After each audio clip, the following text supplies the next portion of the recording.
Hey guys, so back here again with some more tips and advice for you.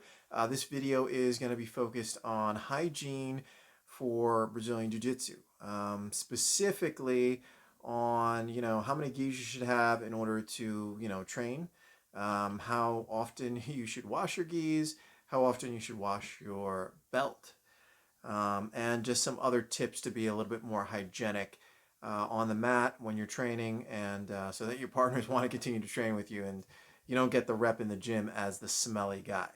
Nobody wants that. It's pretty bad.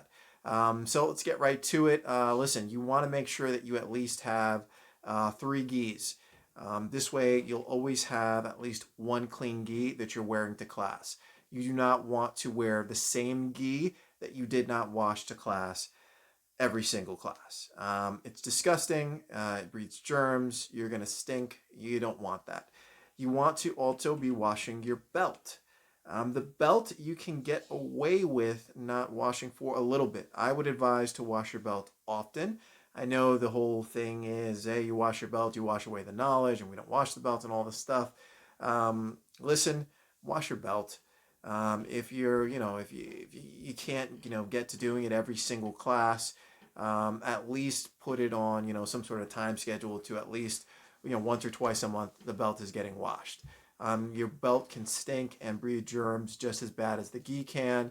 So you want to make sure that that's getting clean as well. In terms of personal hygiene, here's a tip for you guys. Whenever before I go to class, I always put on extra deodorant right before I go and I roll. The reason for that is I obviously don't want to smell myself, and I don't want to smell for my training partners. If you have a lot of women in your class, you obviously don't want to smell when you're rolling with members of the opposite sex. It's disgusting. It just breaks the focus of the whole class and what you're trying to do.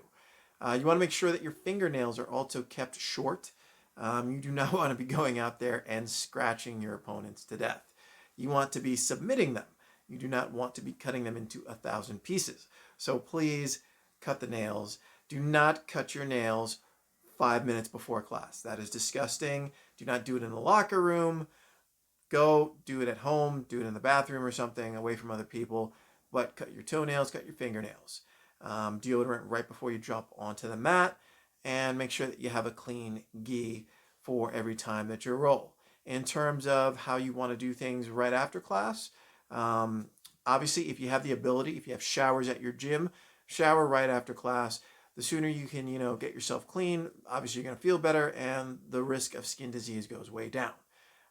If you have to wait till you get home to travel a little bit, fine, do that, but at least try to wipe yourself off of the sweat.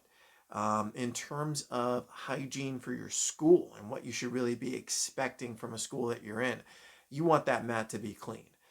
You want to know that it's cleaned on a daily basis, and that it's it's washed, it's shampooed, however you want to say it, on a regular basis to make sure that there's no MRSA, staph, all those nasty things that can get on your skin and cause you a bad day. Especially if you train no gi, especially if your skin is more exposed, you really, really got to make sure that that mat is extra clean. So those are your tips for today, and I'll see you next time.